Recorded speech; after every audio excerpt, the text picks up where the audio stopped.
ప్రార్థన. మమ్మల్ని మిక్కిలిగా ప్రేమిస్తూ, ఆదరిస్తూ, ఆలోచన చెప్తూ, అనునిత్యము మీ కృపా కౌగిట్లో నడిపిస్తున్న మా నజరేయుడైన యేసయ్య, మీకు వందనాలు తండ్రి.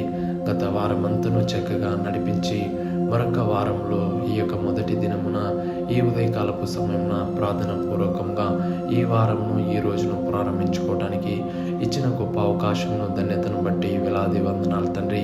అయ్యా, నీ మాట సెలవీయగా జరగనిది ఏదై ఉన్నది తండ్రి. ఎర్ర సముద్రమునే రెండుగా చేసి ఎండిన నేల మీద నడిపించిన నీ గొప్ప కరమును, నీ స్వరమును బట్టి వేలాది వందనాలు తండ్రి. అయ్యా, సింహపు నోళ్లను మూయించిన నీ గొప్ప మాటను బట్టి వందనములు ప్రభా.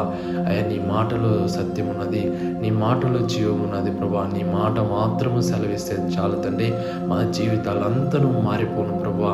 అయ్యా, నమ్ముచున్నాం ప్రభా. ఆదరించు దేవా, హత్తుకును తండ్రి. మీకు వందనములు ప్రభా. ఈరోజు అంతట్లో మా తోడు మాకు నీడగా ఉండబోచున్నారు తండ్రి. అందును బట్టి వందనములు ప్రభా. ఎందరైతే ఏ యొక్క పరిస్థితిని మధ్య ఉంటున్నారో, ఎందు నిమిత్తమై ప్రార్థించుకుంటున్నారో, మనుషులకు చెప్పుకోలేక అయా నీ పాద చెంత వారు మొరపెట్టుకుంటున్నారు ప్రభా. వారి హృదయమును ఎరిగే దేవుడు ఏంటున్నావు తండ్రి. మనుషులు పై రూపం చూసి లక్ష్య పెడతారేమో, కానీ అయా నీవు అంతరంగంలో ఎరిగే దేవుడు తండ్రి. అంతరంగంలో ఉన్న బాధను, ఆవేదన ఎరిగే దేవుడు ప్రభా.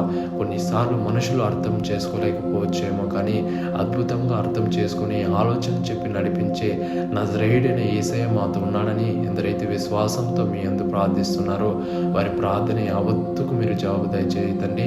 అయ్యా, వారి కోరిక యావత్తును మీరు సిద్ధింపచేయతండి. ఈ రోజు అంతట్లో తోడునేడుగా ఉన్న ప్రభా. ఎందరైతే ఈ యొక్క పనుల నిమిత్తమై వెళ్తున్నారో వారి పనుల యావత్తులు మీ తోడును దయచేతండి.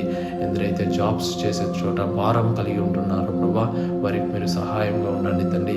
ఎందరైతే అనారోగ్యంతో బాధపడుచున్నారో వారికి పరిపూర్ణమైన స్వస్థతను కలుగజేస్తారని నా శ్రేయుడైన యేసయ్య అతి పరిశుద్ధమైన నామం పేరిట అడిగి ప్రార్థించి వేడుకుంటున్నాం పరమ తండ్రి. ఆమేన్.